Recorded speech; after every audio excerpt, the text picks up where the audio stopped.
مساء الخير عشاق الساحرة المستديرة ولقاء جديد مع أحمد سبوت لايف وآخر وأهم أخبار كرة القدم.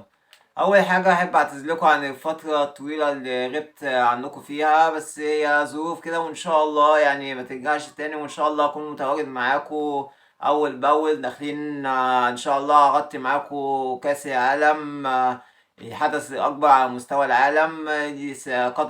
قطر بتستضيفه السنة دي، يعني أصغر دولة عربية هي بتستضيف أكبر حدث رياضي في العالم، كأس العالم 2022. كل التوفيق لقطر وكل التوفيق لفرق المشاركة. إن شاء الله نشوف كأس عالم نسخة استثنائية، قطر ملاعب عالمية، استضافة يعني أكثر من رائعة لفرق، لجماهير، جماهير المنتخبات كلها المشاركة. كل الجماهير قطر مسهلة كل حاجة في الوصول للاستاد، الوصول لمتابعة المنتخب بتاعك من الاستاد تكون موجود في قطر. يعني ان شاء الله تبقى نسخة استثنائية. طبعا الفراعنة مش موجودين في كأس العالم بعد خروج من السنغال. فكل التوفيق لفرق المشاركة. أهم حاجة عايزين يعني الفرق الأفريقية يعني تحدث ضجة زي ما بيقولوا في على مستوى كأس العالم، ان هم يقدروا يوصلوا لادوار، الادوار النهائيه، المربع الذهبي، دور الثمانية. يعني كلها 4 ايام وهنتفرج على النسخة الاستثنائية لكأس العالم. هي طبعا اول ماتش هيبقى قطر البلد المستضيفة مع الاكوادور. فكل التوفيق لقطر في استضافة الحدث الاستثنائي كبلد استثنائية تستضيف الحدث. طبعا احنا عندنا منتخب مصري عنده مواجهة قوية جدا مع بلجيكا. طبعا بلجيكا مشاركة في كأس العالم، دي كانت آخر استعدادات بلجيكا لكأس العالم والبروفة الأخيرة قصاد المنتخب المصري.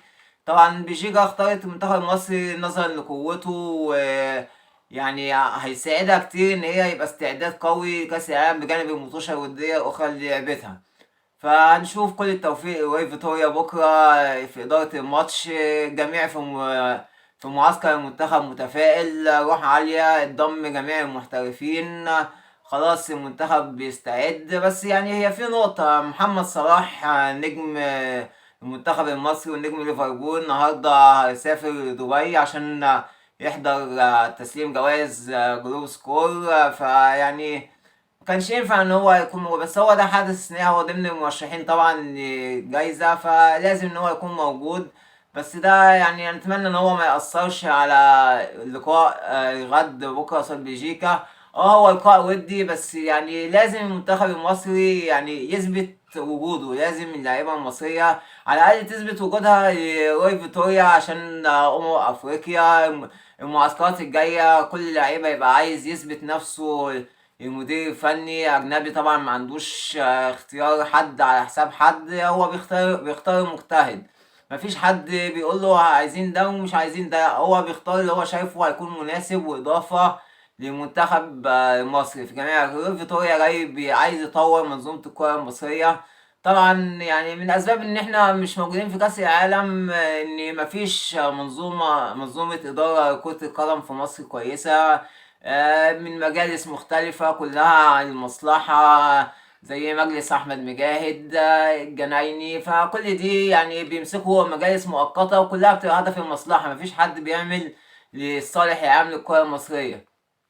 فنتمنى نشوف المنتخب بكرة بشكل كويس، يقدم مباراة قوية قصاد المنتخب البلجيكي. طبعا المنتخب البلجيكي غني عن التعريف. يعني كان آخر بطولات ليه كان بيبقى خلاص مشارك فيها، كان بيبقى خلاص بيوصل الأدوار النهائية، الأدوار الإقصائية. فهو منتخب كبير، وهو اختار المنتخب المصري عشان المنتخب المصري منتخب كبير، هيكون أفضل استعداد لكأس العالم والمطوشة الكبيرة اللي هيقابلها المنتخب البلجيكي. فكل التوفيق للمنتخب المصري بكرة. مين هيشارك، أهلاوي زملكاوي من بيراميدز الإسماعيلي مش مهم، المهم اللي يشارك يكون قد ان هو يعني يتحمل مسؤولية المشاركة مع المنتخب المصري، لان طبعا المشاركة مع المنتخبات مختلفة عن اي مشاركة تانية في الأندية.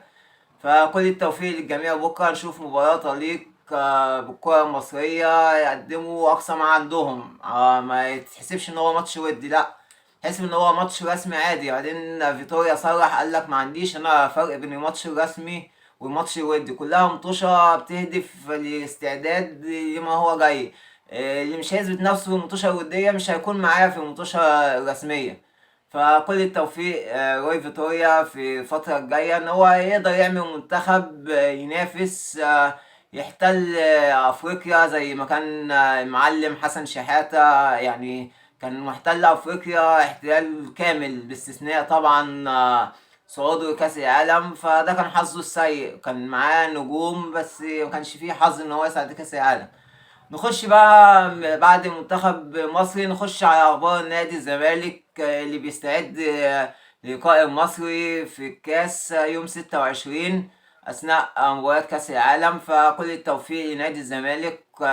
نادي الزمالك عنده اصابات كتير، غيابات كتير في منتخبات مختلفة، منتخب اولمبي ومنتخب الشباب والمنتخب الكبير.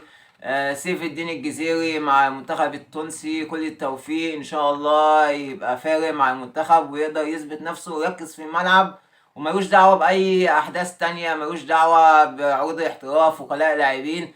أهم حاجة إن هو يركز ويثبت نفسه مع المنتخب ويكون قد قيادة هجوم المنتخب التونسي، ويقدر يشرف المنتخب التونسي في كأس العالم بأداء إن شاء الله يكون يعني أكتر من رائع.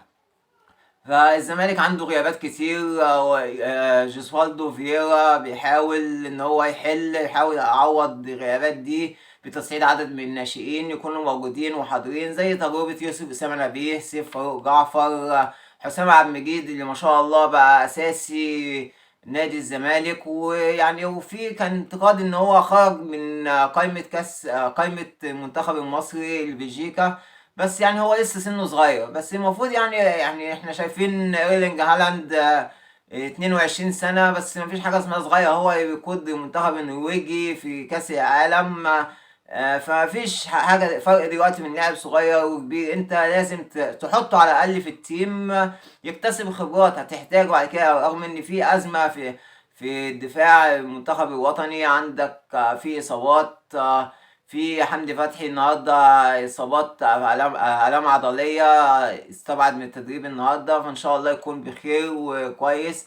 ففيها بدأ يعتمد على الناشئين في الفترة الجاية عشان يقدر يسد العجز موجود. وألف سلامة يا كابتن محمود ونش، إن شاء الله يرجع في أقرب وقت. هو يعني لعيب راجل روحه عالية، فدي إن شاء الله هتساعده إن هو يرجع في أقرب وقت.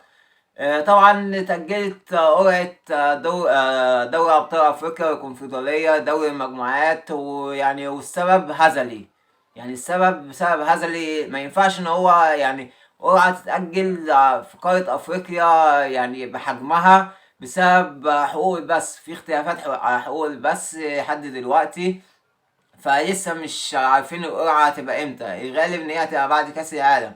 حقوق البث دي برضه اللي هتؤدي إلغاء الدوري السوبر الأفريقي اللي هو كان المفروض هيتعمل لأول مرة في 2023، فهنشوف الفترة الجاية فيها ايه. بس ما ينفعش يعني عشان حقوق بس تبقى مشكلة قارة أفريقية. طبعا في مشكلة في نادي الإسماعيلي بسبب الأزمة المالية، عبد الرحمن مجدي معروض للبيع، فيما زاد على عبد الرحمن مجدي اللي يدفع أكتر هو اللي هيفوز بخدماته. يعني نتمنى من المهندس يحيى كومي إن هو يكون في انضباط أكتر، يكون في حل لموضوع أزمات اللعيبة، الشيكات بدون رصيد، يكون في حل لأي مشاكل مالية عشان الإسماعيلي يرجع زي ما كان.